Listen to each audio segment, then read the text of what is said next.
Hello दोस्तों, good evening. कैसे हैं आप सभी लोग? उम्मीद है आप सभी अच्छे होंगे।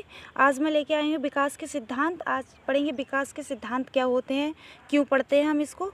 तो अगर हम बात करें कि विकास के सिद्धांत पढ़ने की क्या आवश्यकता पड़ती है, तो विकास कोई छोटा टर्म नहीं है। विकास का दायरा बहुत ही बड़ा है, व्यापक है, जटिल है, निरंतर सतत प्रक्रिया है। इसलिए हमें कुछ सिद्धांतों की ज़रूरत पड़ती है। जैसे हम देश चलाने के लिए बहुत चीज़ों की ज़रूरत पड़ती है, उस एक सिस्टमेटिक वे में पढ़ाते हैं। तो उसी तरह हमें विकास को समझने के लिए कुछ सिद्धांतों की ज़रूरत पड़ती है कि क्या है। इस तरह विकास को समझने के लिए भी कुछ सिद्धांतों की ज़रूरत पड़ती है, ठीक है।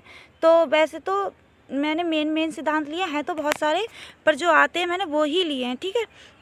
तो मेन पढ़ते हैं सिद्धांत, जिसमें से क्वेश्चन आए हैं अभी तक। वैसे पढ़ने को तो बहुत सिलेबस होता है, लेकिन मेन पढ़ेंगे तो ज़्यादा अच्छा होता है। ज़्यादा ज़रूरी है कि हमें क्या पढ़ना चाहिए, ठीक है।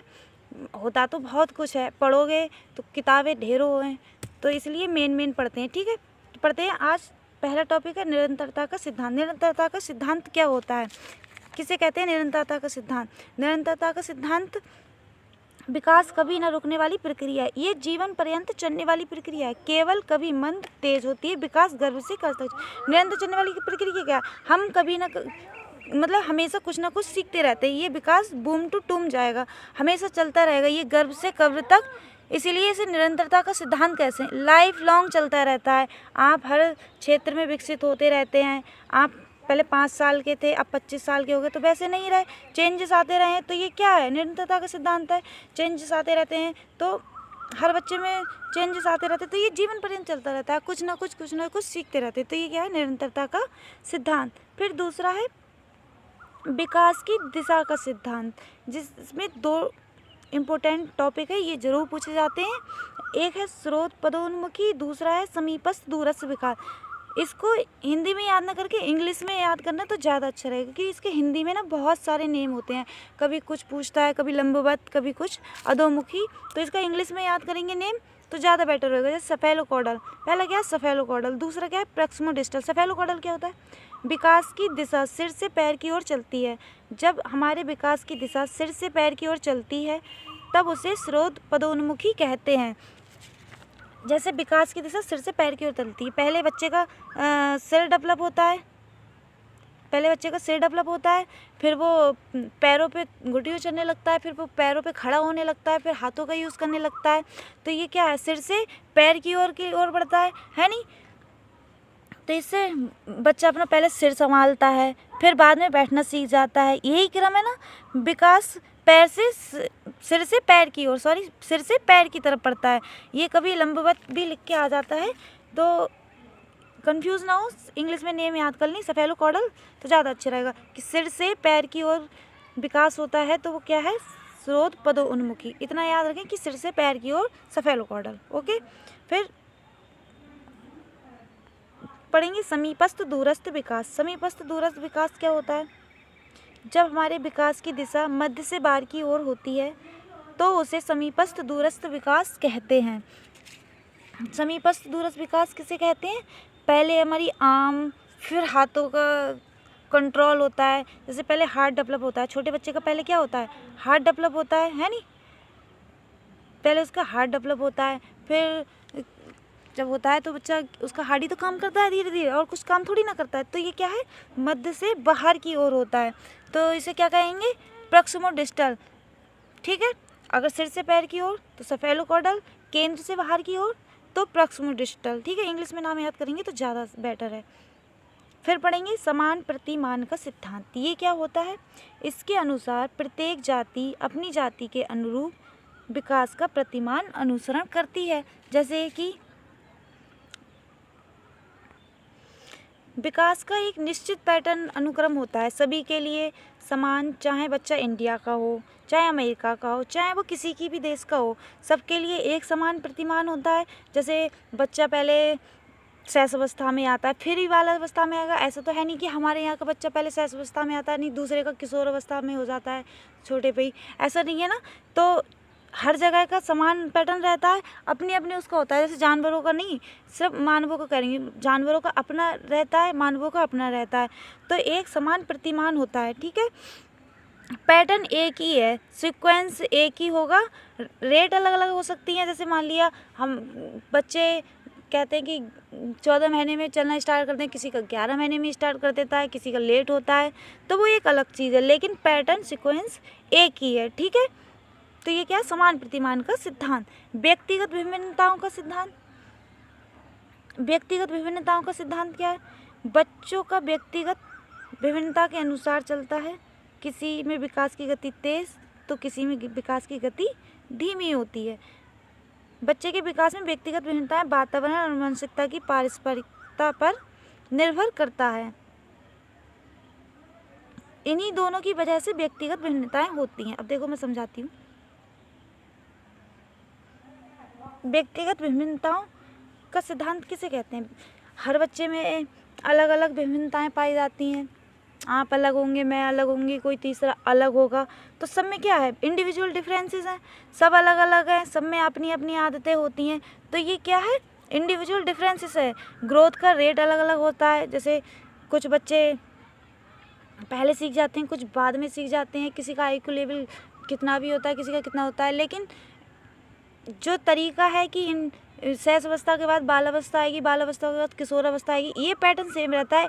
इनका सेम होने के बावजूद भी बच्चों में अलग अलग भिन्नताएं पाई जाती हैं। किसी में कोई क्वालिटी होती है, किसी में कोई क्वालिटी होती है, तो इसमें इंडिविजुअल डिफरेंसेस पाए जाते हैं। सब अलग अलग हैं, कोई सेम नहीं है, पैटर्न सेम है, लेकिन क्या कहते हैं, पैटर्न सेम है, पर पैटर्न सेम होने के बावजूद भी इंडिविजुअल डिफरेंसेस हैं।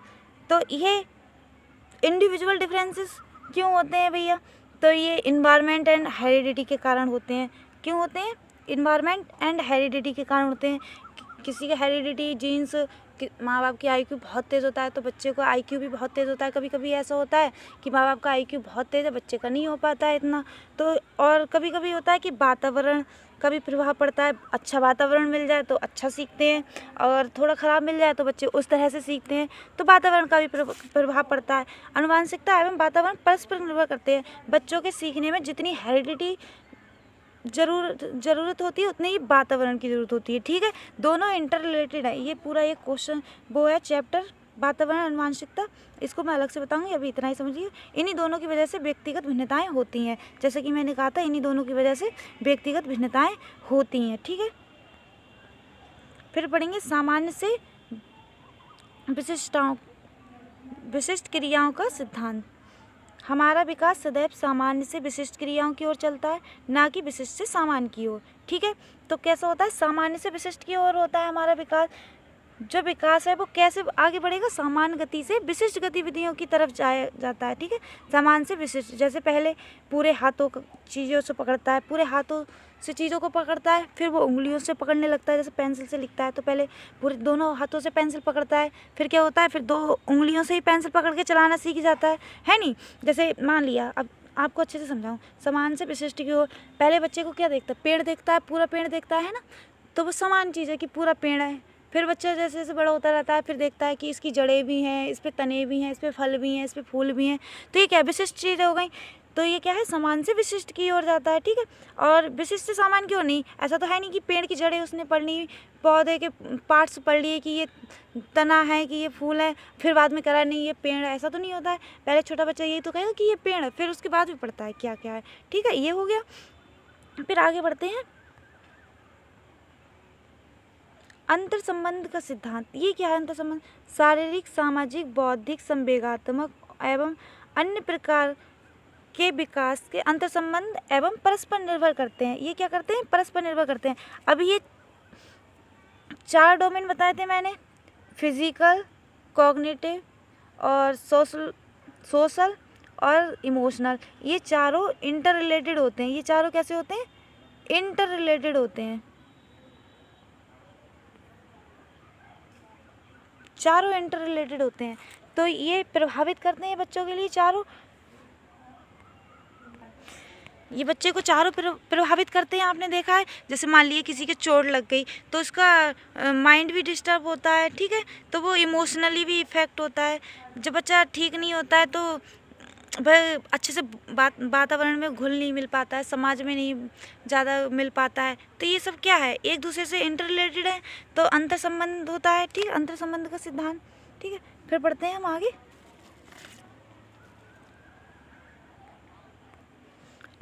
फिर पढ़ते हैं एकीकरण का सिद्धांत। एकीकरण का सिद्धांत क्या है? जब बच्चा पहले सामान्य गतिविधियाँ करता था, बाद में विशिष्ट गतिविधियाँ करने लगा। जब बच्चा कभी पूरी बॉडी का यूज़ करेगा, फिर वह हाथों का, फिर पैरों का। जैसे मान लिया एकीकरण का सिद्धांत क्या है, जैसे हम साइकिल चला रहे हैं तो हमारा ध्यान पेडल पे भी होता है कि हमें पेडल भी लगाना है, सामने देखना भी होता है कि कोई चीज़ आ तो नहीं रही है, और कोई चीज़ आती है तो हमें ब्रेक भी लगाने होते हैं। तो ये सब क्या है, एक साथ कर रहे हैं। तो एक साथ सारी चीज़ों को यूज़ करना क्या है, एकीकरण का सिद्धांत है। बच्चों में क्या पाया जाता है, एकीकरण का गुण पाया जाता है। जैसे मैंने बताया था, साइकिल चलाते हुए बच्चा पैर का भी ध्यान रखता है कि पेडल चलाना है, सामने भी देख रहा है, ब्रेक भी लगा रहा है। तो ये सब क्या है, एकीकरण का सिद्धांत है। ठीक है, जब एक साथ एक सारी चीज़ों पे फोकस कर लो तो वो क्या है, एकीकरण का सिद्धांत। फिर वार्तुलाकार बनाम रेखीय प्रगति का सिद्धांत। ये क्या है, विकास कभी रेखीय नहीं होता है, कभी तेज तो कभी धीमे होता है। विकास कैसे होता है, कभी तेज तो कभी धीमे होता है। जैसे मान लिया बच्चे का विकास बिल्कुल सीधी रेखा में नहीं होता है, कभी धीरे होता है तो कभी तेज होता है। ठीक है, कभी धीरे कभी तेज, कभी धीरे कभी तेज, कभी धीरे कभी तेज, ऐसे होता है। ऐसा तो है नहीं कि नहीं बहुत तेज हो रहा है, बहुत तेज हो रहा है, कि धीरे धीरे हो रहा है। कभी धीरे होता है तो कभी तेज होने लगता है नहीं। तो ये क्वेश्चन आता है कि विकास का सिद्धांत रेखीय होता है या वार्तुलाकार। इसको चक्रीय भी आ जाता है कभी कभी लिखे हुए, तो चक्रीय भी कहते हैं इसको। तो ये रेखीय ना होकर कैसा है, वार्तुलाकार है, कभी घटता बढ़ता घटता बढ़ता घटता बढ़ता रहता है। ठीक है, ये हो गया। फिर पढ़ेंगे पूर्वानुमान का सिद्धांत। पूर्वानुमान का सिद्धांत किसे कहते हैं, पूर्वानुमान का सिद्धांत कहते हैं जैसे बच्चों में पूर्वानुमान लगा लेते हैं।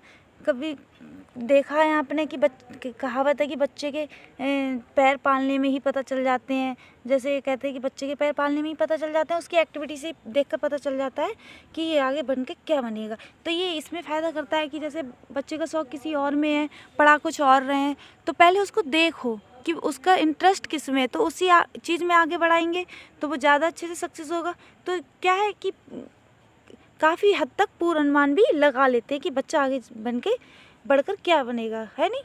तो ये पूर्वानुमान भी विकास का कुछ हद तक पूर्वानुमान लगाया जा सकता है, क्योंकि विकास की दर बच्चों की भिन्न भिन्न होती है, क्योंकि सभी बच्चों में भिन्न भिन्न दरें होती हैं। ठीक है, सभी बच्चों को सीखने का तरीका अलग अलग होता है, सभी बच्चों में दर भिन्न भिन्न होती है। तो उनका बचपन में उनकी एक्टिविटी देखकर काफ़ी हद तक हम अनुमान लगा लेते हैं कि ये बच्चा क्या करेगा आगे चल के। ठीक है, तो ये आज हमने सारे सिद्धांत पढ़ लिए हैं। कल मैं आपको अवस्थाएं लेके आऊँगी, और वीडियो को सब्सक्राइब ज़रूर करें, लाइक ज़रूर करें, और कमेंट्स करके बताना कि वीडियो कैसी लगी। ठीक है, और कल मिलते हैं, तब तक के लिए नमस्कार।